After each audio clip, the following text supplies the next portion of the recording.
Olá, queridos amigos. Eu sou um servo de Deus.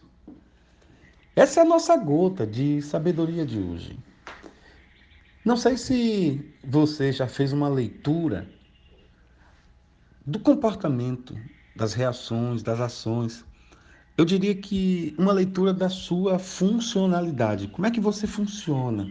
Por exemplo, se você se depara com alguém muito educado, como é que você reage? Quando você se depara com pessoas arrogantes, como é que você reage?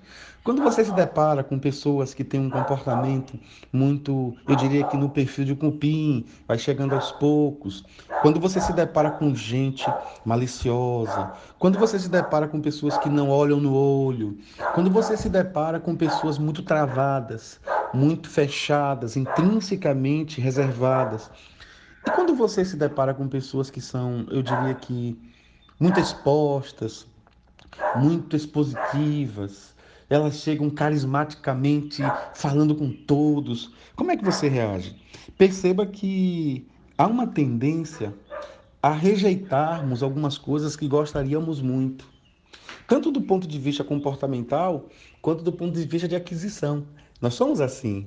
Há um determinado padrão, perfil, que nós gostaríamos muito de ter e de ser. Mas quando isso é observado e encontrado em outras pessoas, isso inconscientemente causa uma algeriza em nossa alma, em nosso ser. Ao mesmo tempo, temos uma grande facilidade de comunhão, de comungar com pessoas que pensam muito parecido com o que eu penso, que não entram no processo do contraditório. Porque nós somos tendenciosos e isso é algo que pouco precisa se discutir.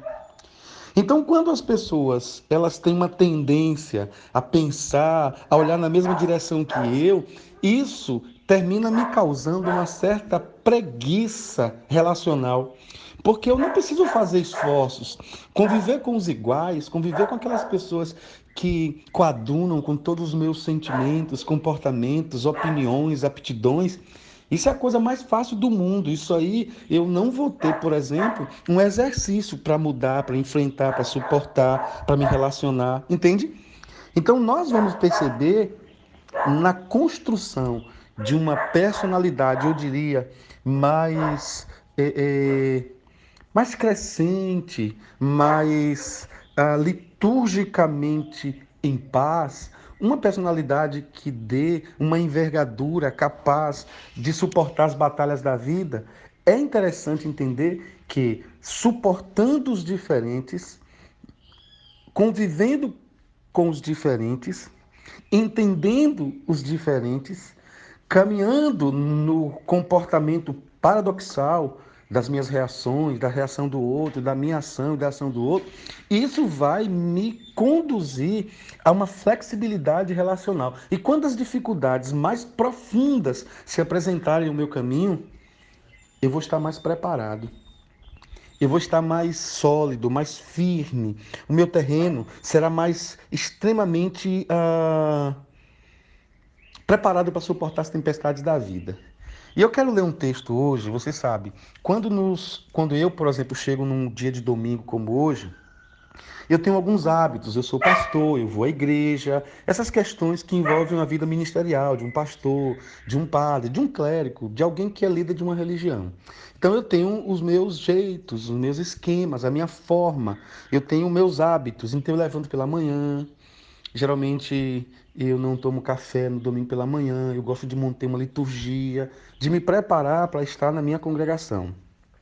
E hoje me deparei com esse texto que falou muito ao meu coração, que está em Provérbios, capítulo 6, verso 9.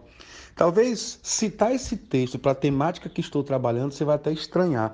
Mas olha o que diz esse texto. Ó preguiçoso, até quando ficará deitado?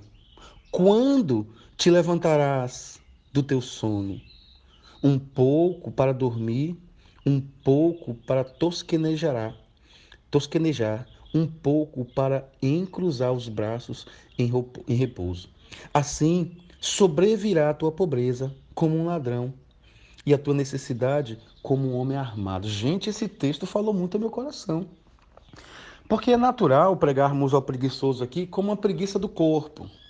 É natural pegar essa indagação até quando ficarás deitado como alguém que não quer levantar da cama. E eu sei que as pessoas maduras ouvindo essa gota vão me entender que eu não estou fazendo uma apologia a ficar deitado ou ao preguiçoso. Mas tem pessoas que elas estão cansadas, desanimadas. Há pessoas que estão inclusive enfermas e doentes. E o fato de estar numa cama não é necessariamente uma preguiça.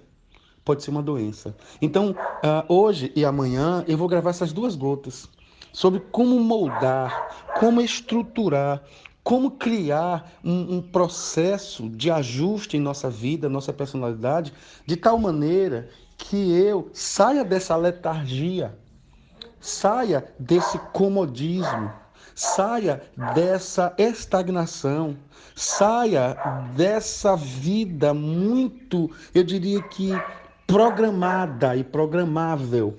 Como enfrentar as ambiguidades da vida, as dificuldades da vida, as personalidades contraditórias da vida. Como me tornar alguém flexível ao ponto de enfrentar as situações e circunstâncias da vida com maturidade. Como enfrentar as decepções, como enfrentar aquele processo que quer me paralisar, aquele processo que diz assim, eu não quero enfrentar mais isso, eu tô preguiçoso. Eu não quero mais enfrentar esses problemas nesse casamento, tô cansado, eu não quero mais levantar, eu não quero mais agir, eu não quero mais reagir, cansei. Então eu queria que nessas duas gotas pensássemos com sabedoria nessas questões, tá bom? Deus abençoe sua vida, minha vida, nossa vida, oh Deus. Abençoa meu irmão e minha irmã, Pai. Ajuda-nos nesse processo para nos tornar pessoas melhores, mais parecidas com Jesus e mais entendidas que Cristo é e eu não sou. E porque Ele é e eu não sou, eu me torno. E eu quero te agradecer por isso, em nome de Jesus. Amém. Grande abraço, pessoal.